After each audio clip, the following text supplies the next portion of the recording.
Assalamualaikum warahmatullahi wabarakatuh. Perkenalkan, nama saya Rianli Bradwika. Video ini dibuat untuk memenuhi tugas mata kuliah metode penemuan hukum, yakni mengenai materi penafsiran hukum progresif. Apa itu hukum progresif? Hukum progresif dilontarkan oleh almarhum Sajipto Raharjo pada tahun 2002 atas gagasannya melihat potret penegakan hukum Indonesia.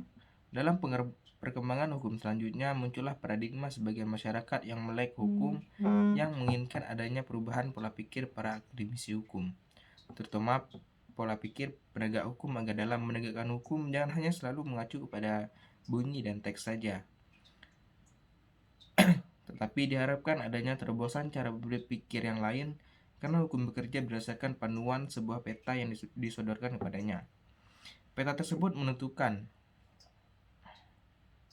bagaimana suatu sistem hukum mempersepsikan fungsinya dan bagaimana selanjutnya hukum akan menjalankan pekerjaannya. Perubahan dalam peta panduan tersebut menimbulkan perubahan pula dalam fungsi dan bekerjanya hukum. Pengertian hukum progresif. Hukum merupakan suatu institusi yang bertujuan mengantarkan manusia kepada kehidupan yang adil, sejahtera, dan membuat manusia bahagia. Latar belakang hukum progresif.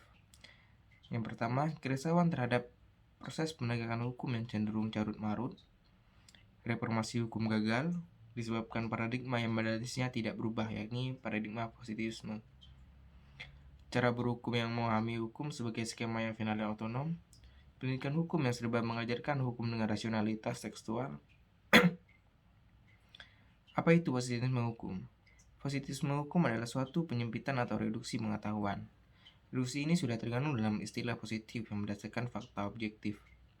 Positivisme hukum adalah hendak menjadikan hukum sepenuhnya otonom dan menyusun sebuah ilmu pengetahuan hukum yang lengkap dan didasarkan atas semua sistem normatif yang berlaku di dalam masyarakat pada umumnya.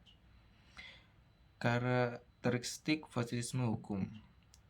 Objektivitisme. Paham yang meyakini kebenaran itu bersifat objektif, tidak tergantung pada pengamat dan cara mengamatinya. Determinisme. Paham yang berdasarkan pada ilmu harus memiliki sifat kepastian matematis. Reduksionisme. Paham yang memiliki sebuah pandangan tunggal dan linear terhadap realitas. Mekanistik. Paham yang mengatakan bahwa realitas dapat dipahami dengan menganalisa dan memecah-mecahnya, lalu dijelaskan dengan pengukuran kuantitatif. Bahwa positivisme hukum telah gagal untuk menyajikan potret hukum yang lebih benar dan objek studi hukum itu tidaklah sesempit seperti yang dipahami oleh para ilmuwan hukum di abad ke-19. Pemahaman hukum menurut hukum progresif menegaskan hukum adalah suatu institusi yang bertujuan mengantarkan manusia kepada kehidupan yang adil, sejahtera, dan membuat manusia bahagia.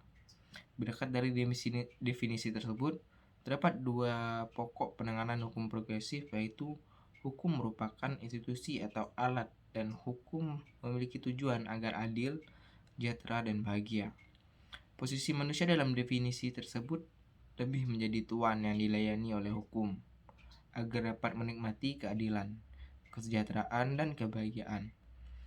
Seperti halnya sebuah alat apabila tidak lagi berfungsi dengan baik, maka alat itu pun dapat dibuang oleh sang tuan, yaitu manusia. Dalam konsep hukum progresif, posisi manusia menjadi sentral utama dalam menilai hukum apakah benar dan baik ataukah sebaliknya. Implementasinya ketika manusia dalam setiap proses perkembangannya selalu berubah sesuai dengan kebutuhan kehidupannya, maka hukum pun harus menyesuaikan dengan perkembangan zaman yang ada. Baiklah, sekian video materi dari saya mengenai penafsiran hukum progresif. Terima kasih.